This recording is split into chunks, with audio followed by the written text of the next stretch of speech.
What's up, everybody? My name's Brian J. Welcome to the latest edition of Horror Reanimated. Sorry if you try to listen to this every week. Sorry I wasn't here last week. Summer, kids, working from home, shit got a little bit nuts, so I just decided to take a week off, but I hope you guys are doing alright. The track is Dread by White Bat Audio. White Bat Audio, if you go to YouTube and search them out, let me see.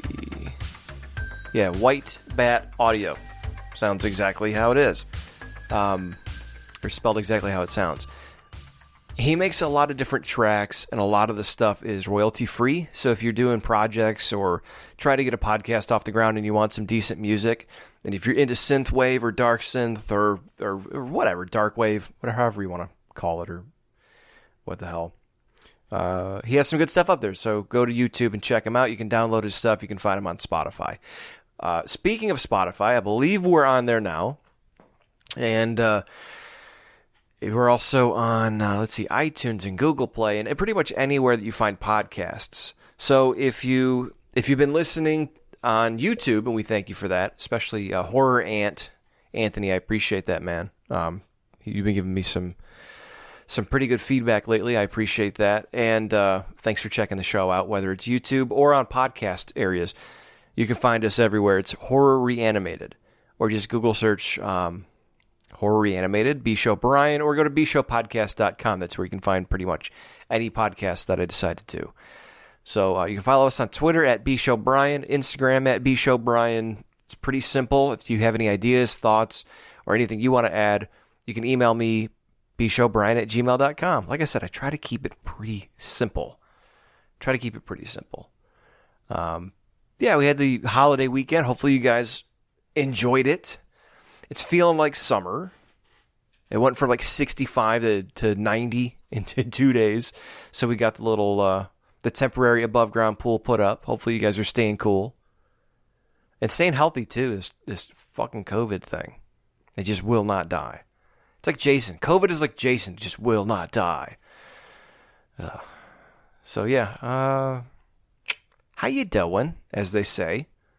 Got something, and I know I've been focusing on Friday the 13th lately. Ah, damn.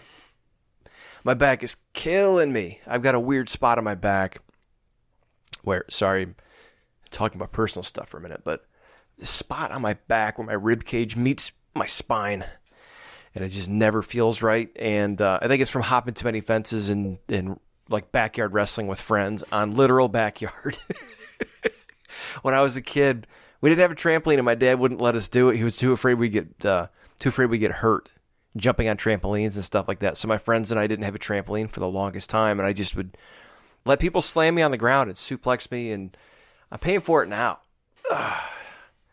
So I apologize. I'm a little uncomfortable, but hopefully you guys are strapped in, enjoying summer, warmer weather, staying cool, staying healthy, as I mentioned. And I know lately I've been focusing on Friday the 13th. I did the Jason versus Casey trailer. If you haven't seen that, go to the YouTube channel, Brian J's Horror History.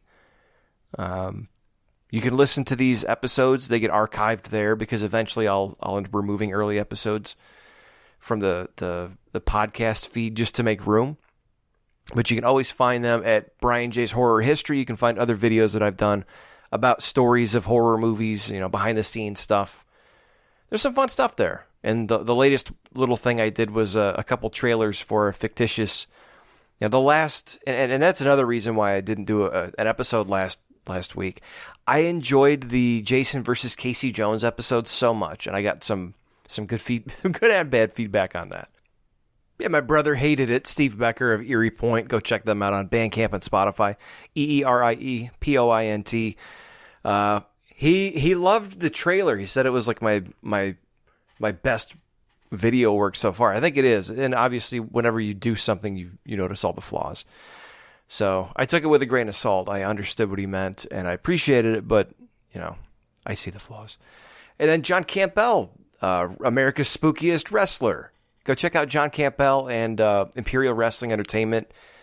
IWE Gladiators, I believe it is. I wish I had the thing pulled up, but he dug it and was kind enough to share it and Glad that everyone got a kick out of it. But you can find that stuff at Horror History. I want to do more of them when I do crossover stuff. Like there's one coming up that I'm really excited to do, and I almost did it tonight. But I've been trying to be better about not jumping the gun when I'm not prepared. Because I want to make sure you guys take time out of your days, nights, what have you, to listen to these shows and to support me. And I appreciate that. I really do. So whenever I do an episode, I want to feel like it's worth your time. Because I know there's a lot of other podcasts out there, whether it's wrestling or comedy or sci-fi or true crime or other horror movie podcasts. There's a lot of different ones out there, even though this one's kind of unique to what we do here. And if you're just joining us for the first time, Horror Reanimated, we delve into unmade films, early versions of scripts, fan fiction, and our own ideas about potential crossovers or ideas for horror movies. So that is our take on the genre. There's to me, there's a million other horror movie review podcasts out there like Texas Podcast Massacre. They're really good at what they do. Go check those guys out and subscribe to them. There's a lot of good podcasts out there about horror movies, but a lot of them end up doing the same thing. They talk about horror movies and how much they love them and what they liked and what they didn't like. And you get everyone's individual perspectives on it, but I wanted to do something different, and I've always liked trying to rework things anyway. So I've been drawn to fan fiction. I've been drawn to early drafts of screenplays. I just finished an early draft of Beetlejuice, which was, similar. A lot of it was similar, but there's a lot that was also different in the early drafts, and I want to talk about that. But again, not quite ready for that yet.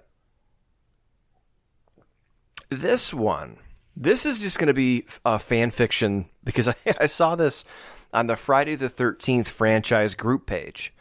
If you're a fan of the Friday the 13th franchise and you've been digging the episodes we've been doing surrounding Jason and Friday the 13th over the past few weeks, go check them out. It's Friday the 13th, the franchise group on Facebook. But a poster there, Michael Zmudzinski.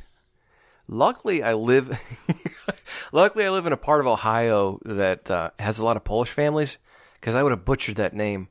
But he put up a fan theory, and I'm only going to go into the first half of it. And this is probably going to be a relatively short episode, 30 minutes or so this week, and then the second half of this theory I'll talk about another time and dig into because there's more to it. But I wanted to talk about this and get your guys' thoughts because it got mixed reactions when it got posted in the group, and hopefully they don't mind me sharing here. But the theory is Paul and Ted were the masterminds behind the murders in Friday the 13th Part 2. Again, this is Michael Zmudzinski's theory from Friday the 13th, the franchise group. And it also plays into a larger theory that I've had for a long time that I'm going to discuss at greater length down the road, but I want to have, again, my ducks in a row before I do that. But he says they dug up Pamela's head and sweater in order to control Jason. This is why neither of them are to be found at the end of the film. Paul was also the one to kill Alice and bring her body back to the shack in order to appease Jason. This is why a struggle between Paul and Jason in the lodge looked very staged. This is why the struggle between Paul and Jason in the lodge looked very staged, and also why Paul suddenly appears at the shack at the end of the film as if he already knew where it was. I'm not going to go into the second half of the theory, and there's part of it I don't like. I'm not into, and thanks Mike Zmudzinski for that theory. I think part of it's interesting.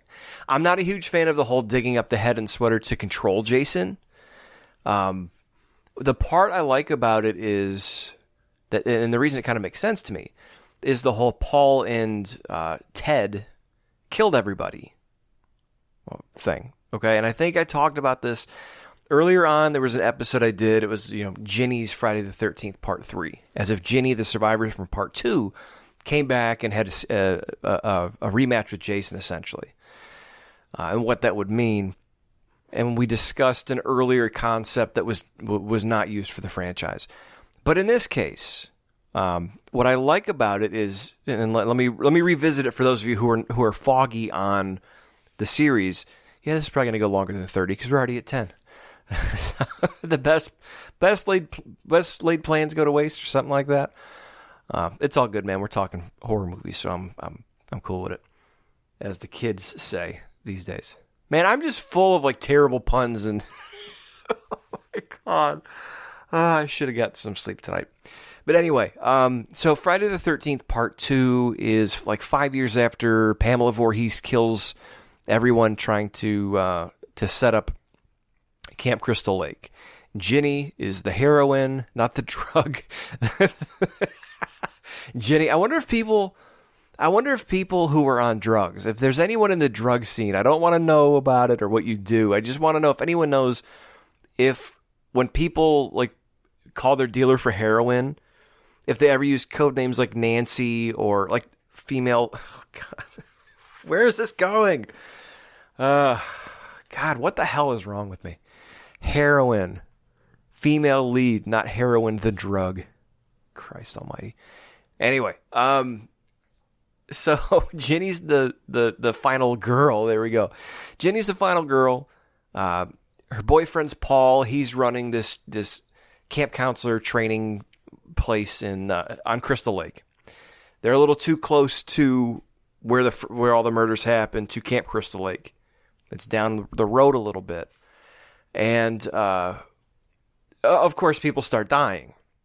And at the end of the movie, what you have is Ginny and her boyfriend Paul, who's the head trainer, and their friend Ted go away to this bar, and everyone who stays back at the campground ends up dead, right? Oh, God damn. Sorry, I'm itchy, man. I got sunburned this weekend, and my back is itchy, man. I need a tree. Doorpost, something to scratch against. But so the three of them end up getting drunk at a bar. Then they go back. Paul and Ginny go back. Ted doesn't go back. He goes out to find another place. Paul and Ginny go back. Jason's there waiting for them in the dark. You know, there's a fight. Ginny gets away. And then Jason chases Ginny off into the night. She winds up in his shack, sees Mama Voorhees' head, the sweater. Alice from Part 1 had been killed in the beginning. All this stuff, right? So then Ginny ends up there outsmarting Jason.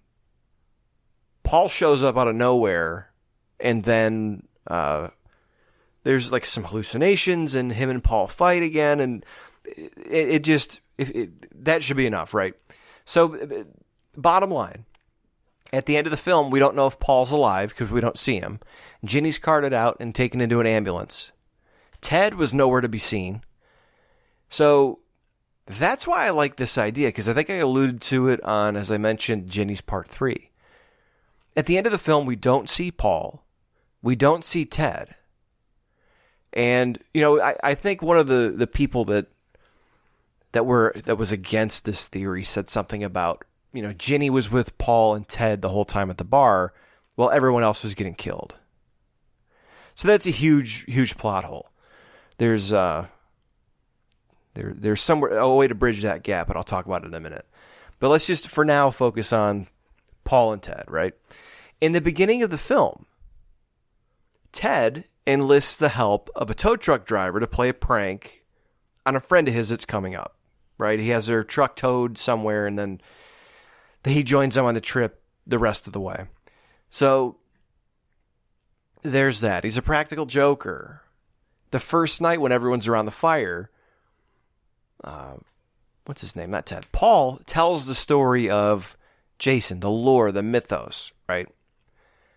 And the one to jump out of the bushes dressed as some caveman with a spear is his buddy Ted.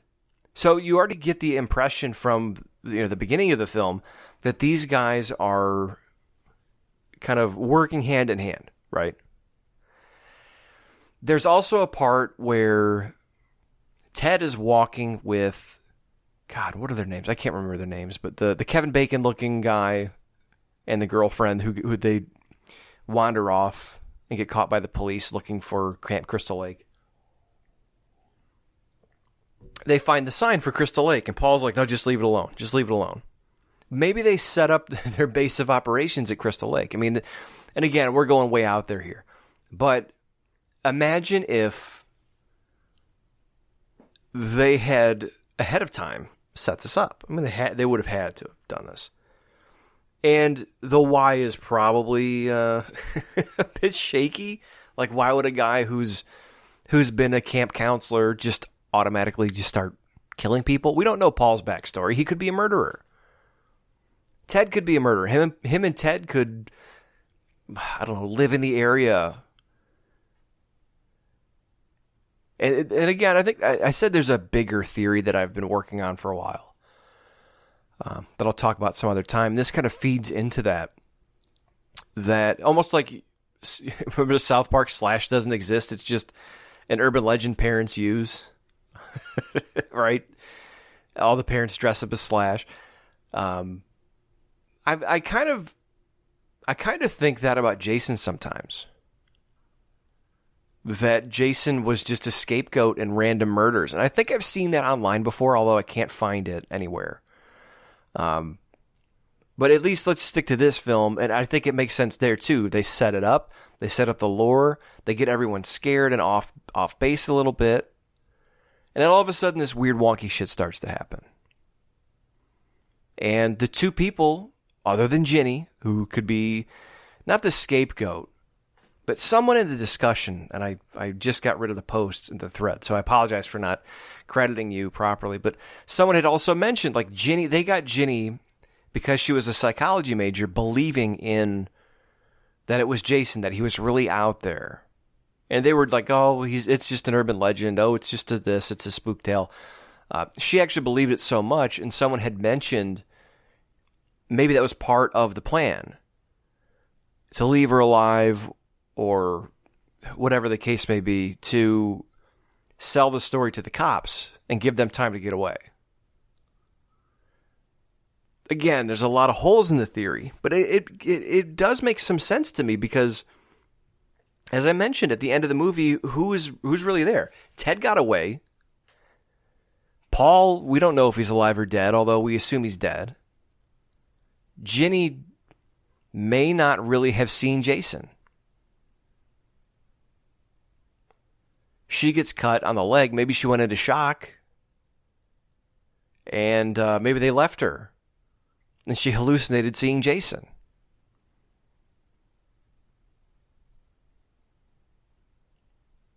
Or maybe she got away. It's so bizarre. The end of these movies, there's like almost like the Joker, the unreliable narrator. These films, the ends of them, the finales, the finish, they're so unreliable because they're built on the premise that the person is hallucinating at the end. Because they ripped that off of Carrie. The hand coming out of the grave at the end of the movie, that's what the first one was based off of, and then the second film was based off of the first one, and then the third one had a jump scare. So,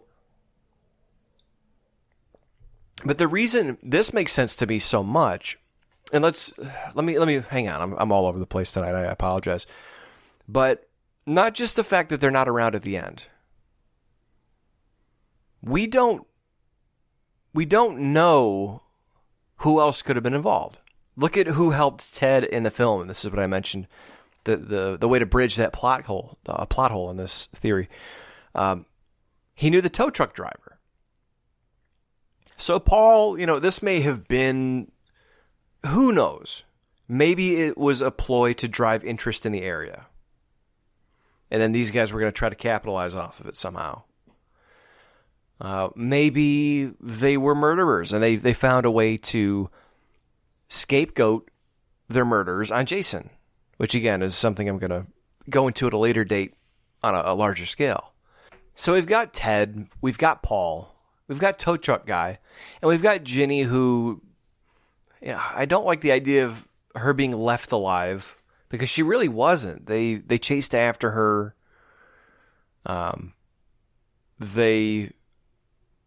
It looked like whoever it was trying to kill her, Jason or not Jason, was trying to kill her at the end of the film, and she outsmarted him. So that's really odd. And she was able to outsmart him very easily. So, like, the biggest thing to why this would have been possible, or a decent fan theory at least, would be the stark difference in Jason from part 2 to part 3. And we know that there were different actors and different effects people, and they decided to ditch the bag and go with the mask. The hockey mask. I get that. But like, if you look at the way Jason behaves in part 2, he's kind of a bumbling idiot.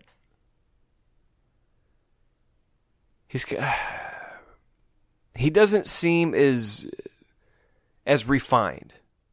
He doesn't seem as stealth. He doesn't seem as disciplined as you would later see in part 3 and part 4 and beyond. It's very much a fledgling killer. It looks like he's just starting his murder spree, which may be the case because a couple years after part 1, right, sees his mom beheaded, and then goes after Alice, and then later on these people who are coming back into the area. That makes sense. But there's a stark difference between Jason in part 2 and Jason in part 3. And that it also makes sense from the standpoint of Pamela Voorhees always said her son died. Well, then why would Jason show up however many years later just because his mom was dead? I mean, if she had been coming back, which they led us to believe she had been coming back and sabotaging and setting fires and ruining the water supply. There's all sorts of stuff I think they mention offhandedly in the original Friday the 13th, as far as all the issues they've had trying to reopen Camp Crystal Lake over the years, and that it's insinuated that it's her who's been doing it. So then why would Jason just show up out of the blue? If Mama's around, he wouldn't have seen her if he's hanging out? That part never made sense. Jason coming back after all those years. He was supposed to be drowned. That never made sense. Jason in part 3, there's no real link in Jason between part 2 and part 3.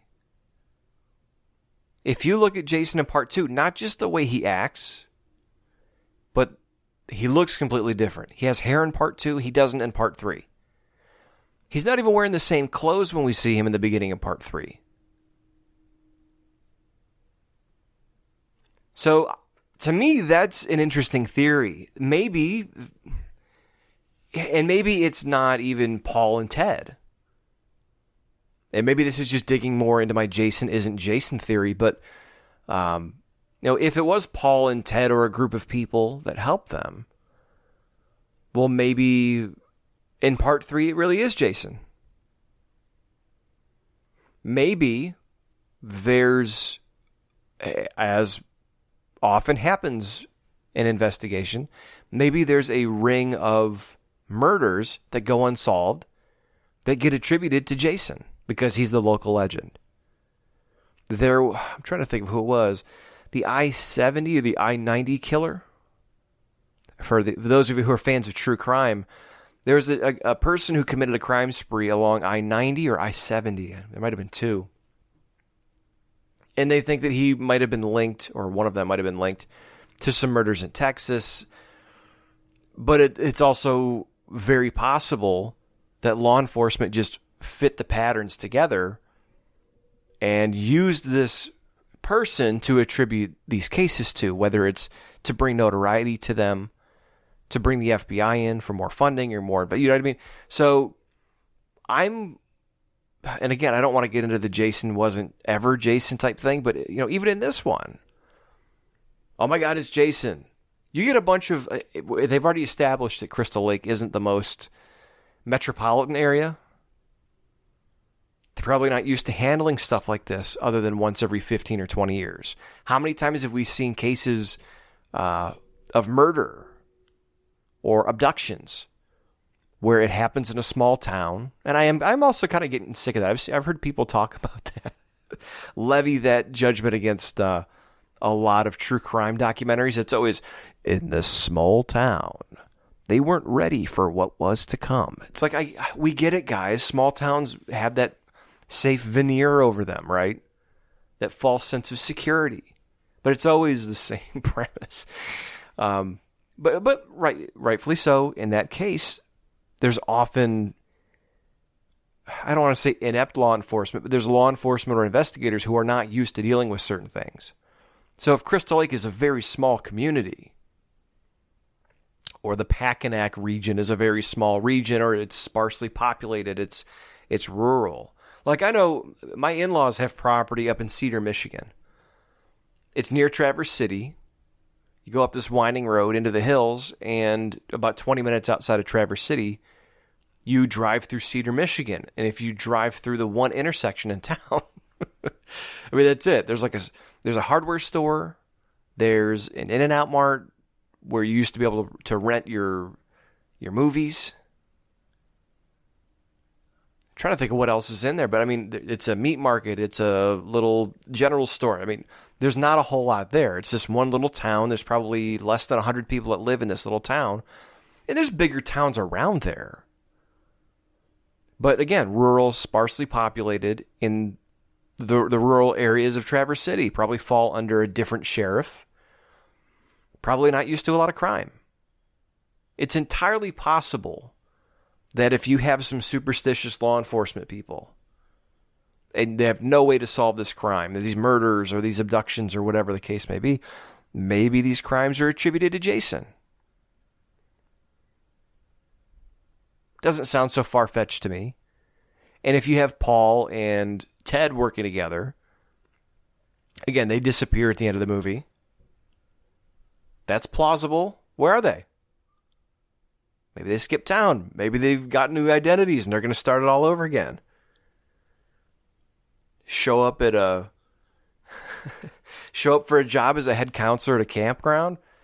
Falsify your records. Know all the right things to say. Hey, there you go. But again, I think it makes sense. There's no real link between 2 and 3 Jason. Part 4, Jason, we see him carted off to the morgue and then wake up.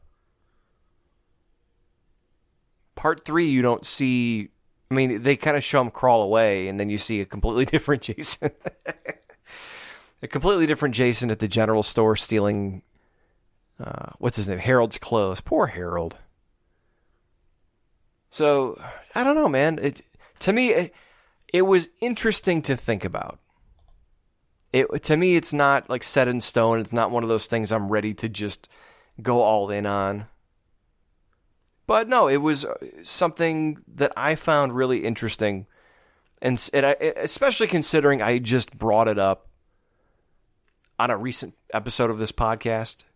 And then there's other people who were talking about it. So again, I'm not trying to toot my own horn or anything. I'm not saying it's particularly an amazing theory, but I do think there's a lot of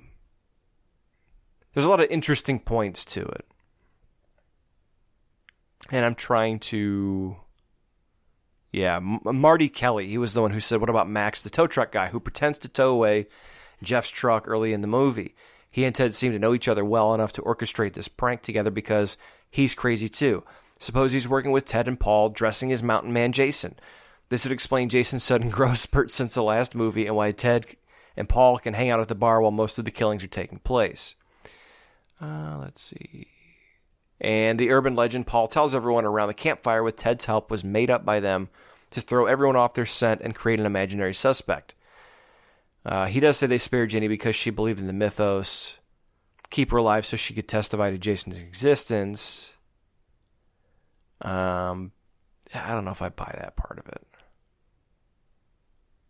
But yeah, it's always something that kind of stuck out to me. Like, why was Ted not around? And see, these are the things that make fan fiction so fun. These are the things that make fan theories so fun. Whether they hold a ton of water or not, it's still interesting to think about. I like the idea of Jason not being Jason. And I'm not just talking about part 2. I mean, like 2, 3, 4, the whole rest of the series. For different reasons, I'll discuss that another time. But what do you think? Part 2. Was Jason Jason? Did Paul and Ted and maybe the tow truck guy have anything to do with this? Let me know. bshowbrian@gmail.com. You can follow me on Twitter @bshowbrian. You can also follow me on Instagram at the same. You can follow Brian J's Horror History. Go like, subscribe. turn on the notification bell so that you can see we're up to like 117 subscribers. I don't pay for likes. I don't pay for subscribers. I don't really market it that much. I just put up videos, and every video I get 10 or 15 more subscribers, and I am very thankful for that. I'm thankful for everyone who listens and checks it out, and I've gotten a lot of good feedback so far. So thank you for taking the time. It still amazes me every time we get a single subscriber. And my brother's like, dude, I think we did a Star Wars podcast last year, and he was talking about the subscribers, and I kind of downplayed, it's only 117. He's like, or 100. And he's like, dude, that's how many more than our band has. And I do sit and think about it sometimes. It's like I put these videos up. Some of them get, an okay amount for having 117 subscribers. Sometimes I'm disappointed. Sometimes, like, there's some that still keep trucking. Like the Michael Myers mask one that always has people watching it. The Jesse, not Jesse, the Mark Patton story, the gayest nightmare, that gets a lot of views pretty often. It still keeps going. So I'm amazed sometimes. The ones I like the most don't always get the most views. and ones that I put up just as not filler, because nothing I put up is filler. I could put up a lot of filler, like a lot of other channels that I won't mention. And I'm not just taking shots. I'm just saying there are a lot of channels that are slaves to content because of the algorithm, because of the way YouTube ranks people. You always have to be putting something up. I refuse to do that. I put up stuff that I'm motivated to put up, stuff that I stand behind.